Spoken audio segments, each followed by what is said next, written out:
అందుచేత ఇక్కడ మనం నేర్చుకునేది ఏంటంటే, 9వ వచనంలో మీ సహోదరుడును యేసును బట్టి కలుగు శ్రమలోను, రాజ్యములోను, సహనములోను పాలివాడనైన యోహానును నేను దేవుని యొక్క వాక్యము నిమిత్తము, యేసును గూర్చిన సాక్ష్యము నిమిత్తమును పద్మస్తు దీపమున పరవాసనైతేను. అంటే ఇక్కడ నేర్చుకునేది మనం ఈ మర్మమై ఉన్నటువంటి జ్ఞానం లేకపోతే ఈ యొక్క దేవుని యొక్క వాక్యం సంపూర్తి చేయబడినటువంటి ఒక చిన్న పుస్తకం నిమిత్తం యోహాను గారు శ్రమల పాలయ్యాడు.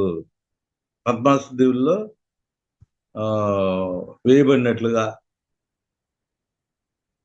మనం చూస్తా ఉన్నామండి. పద్మాసు దీవుల్లో ఆయన అక్కడ ఒక శిక్ష వేసినట్లుగా, ఒక చెరలో ఉన్నట్లుగా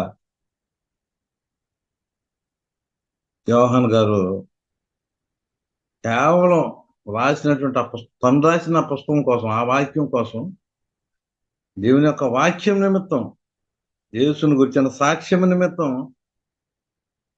యోహాను గారు శ్రమల పాలయ్యాడు. అంటే ప్రకటన గ్రంథం రాసినటువంటి యోహాను గారు శ్రమల పాలయ్యారు వాక్యం నిమిత్తం. అంటే ఏంటనమాట, ఇక్కడ మనం నేర్చుకునేది వాక్యం నిమిత్తం కనుక నువ్వు పని చేసావా నీకు కష్టాలు వస్తాయి. కానీ దానిలో కంఫర్ట్ కూడా దేవుడిస్తాడు, కన్సోలేషన్ కూడా దేవుడిస్తాడు, తప్పించుకునే మార్గాన్ని కూడా దేవుడిస్తాడు. ఎందుకంటే ఆ వాక్యం చాలా గొప్పదనమాట. అందుచేత కొద్ది కష్టాలు మాత్రం వస్తాయి. ఎందుకంటే దేవుని యొక్క వాక్యం నిమిత్తం అనే విషయాన్ని మనం ముందుగా నేర్చుకోవాలండి.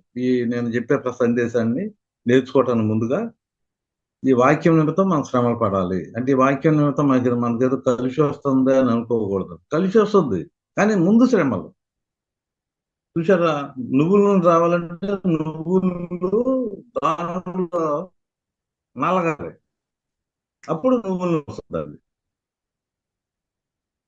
ఆ రీతిగా ముందు శ్రమలు, తర్వాత మనకి దానిలో దీవులు ఉంటాయి అనేటువంటి విషయాన్ని నేను మీతోటి మనవి చేసుకుంటాను. ముందు క్రాస్ అనమాట అండి, తర్వాత క్రౌన్. ముందు క్రాస్ తప్పనిసరి, శ్రమలు తప్పనిసరి, దేని నిమిత్తం, వాక్యం నిమిత్తం. తర్వాత క్రౌన్, జై జీవితం దేవుడు మనకి ఇస్తాడు అనే విషయాన్ని నేను మీతోటి మనవి చేసుకుంటున్నాను. 6వ అధ్యాయంలో కూడా మీరు ఒకసారి ఒక మాట చూడండి. 9వ వచనం, 6, 9. దేవుని యొక్క వాక్యం నిమిత్తము తామిచ్చిన సాక్ష్యం నిమిత్తమును వధింపబడిన వారి ఆత్మలను బలిపీఠం క్రింద చూచితిని. చూశారండి, అంటే హతసాక్షులైనటువంటి వారి ఆత్మలు. అంటే సాక్ష్యం నిమిత్తము, దేవుని యొక్క వాక్యం నిమిత్తం ఏమొస్తాయి? యోహాను గారికి కష్టాలు వచ్చాయి. పద్మాసు దీవుల్లో ఆయన చెరగా వేయబడ్డాడు.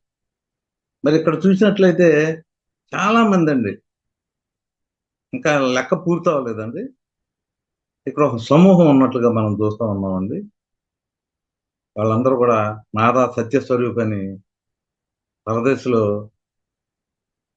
ప్రార్థన చేస్తా ఉన్నట్లుగా మనం చూస్తా ఉన్నామండి. దేవుని యొక్క వాక్యం నిమిత్తం వాళ్ళు, యోహాను గారైతే శ్రమలు పడ్డాడు, పద్మాసు దేవుళ్ళు వేయబడ్డాడు. ఇక్కడైతే హర్షాక్షులు అయిపోయినట్లుగా, వధించబడినట్లుగా మనం చూస్తా ఉన్నామండి. అదే రీతి ఇదే విషయాన్ని 20వ అధ్యాయం 4వ వచనం చూడండి దయచేసి. ప్రకటన గ్రంథం 20వ అధ్యాయం 4వ వచనంలోకి వెళ్తే ఈ రిఫరెన్స్ అన్ని కూడా మీరు నోట్ చేసుకోండి. 20వ అధ్యాయం 4వ వచనం. వారిని యేసు విషయమే తామిచ్చిన సాక్ష్యం నిమిత్తము, దేవుని యొక్క వాక్యం నిమిత్తము శిరచ్ఛేదనం చేయబడిన వారి ఆత్మలను చూచితిని. గుర్తుంచుకోండి, ఏ వాక్యం అయితే రాయటం పూర్తయిపోయిందో, మర్మం ఏంటంటే ఒకటే గుర్తుంచుకోండి, ఈ వాక్యం నిమిత్తం ముందు శ్రమలు వస్తాయి, నువ్వులు నలగాలి, తర్వాత నూనె వస్తుంది. ముందు క్రాస్, తర్వాత క్రౌన్ అనేటువంటిది మర్మం. స్వస్థత ద్వారా నీకు ఎన్ని గొప్ప కార్యాలు జరిగినా వాక్యం ద్వారా మీకు ఎన్నో మేలులు జరుగుతాయి. ఇదేంటంటే వాక్యం అంటే అర్థం ఏంటి? 2 తిమోతికి 2:16, 17 ఏం చెప్తుంది? ప్రయోజనకరమైన వాక్యం. ధర్మశాస్త్రం నిష్ప్రయోజనమైంది. 2 తిమోతికి 1:7, 8 విషయాల్లో మనం చూస్తున్నాం. అది నిష్ప్రయోజనం ధర్మశాస్త్రం, కానీ దేవుని యొక్క వాక్యం ప్రయోజనకరమైంది అనేటువంటి విషయాన్ని అన్ని విషయాల్లో అది ప్రయోజనకరమైంది అనేటువంటి విషయాన్ని కూడా మీతో మనం చేసుకుంటూ దానికి కనెక్షన్గా మొదటి దశలో రాసినటువంటి పత్రిక కూడా మీరు చూసినట్లయితే దేవుని యొక్క వాక్యంలో ఉండేటువంటి గొప్ప సంగతి ఏంటంటే ప్రియులరా 2:13 చూడండి. మొదటి దశలో రాసినటువంటి పత్రిక 2:13లో ఆ హేతు చేతను మీరు దేవుని గూర్చిన వర్తమాన వాక్యం వలన అంగీకరించినప్పుడు మనుషుల వాక్యం అనేంతగా అది నిజముగా ఉన్నట్టు దేవుని యొక్క వాక్యం అనే దాన్ని అంగీకరించింది. గనుక మేము మానక దేవునికి కృతజ్ఞతాస్తుతులు చెల్లించుతున్నాము. ఆ వాక్యమే విశ్వాసులైన మీలో కార్యసిద్ధి కలుగు చేస్తున్నది. చూసారండి, దేవుని యొక్క వాక్యం నెమ్మదిస్తుంది. దేవుని యొక్క వాక్యం అక్కడ ఏం కార్యసిద్ధి కలగజేస్తుందండి. కానీ మొట్టమొదట శ్రమలు పడాలి. శ్రమలు పట్టడం నేర్చుకోవాలి. అది ఒక మరణం. అందుచేత దేవుని యొక్క వాక్యం ఏం చేస్తుందండి, విశ్వాసులైన మీలో కార్యసిద్ధి కలగజేస్తుంది అన్నమాట. అందుచేత దేవుని యొక్క వాక్యం మనం శ్రమలు పడాలి. ప్రకటన గ్రంథం చెప్పేటువంటిది, అది చెప్పేటువంటిది శ్రమలు పడాలి. ముందు శ్రమలు పడ్డాం అనుకో, తలలో ఎగిరిపోయింది అనుకో, నో ప్రాబ్లం. జైల్లో పడేశారనుకో, నో ప్రాబ్లం.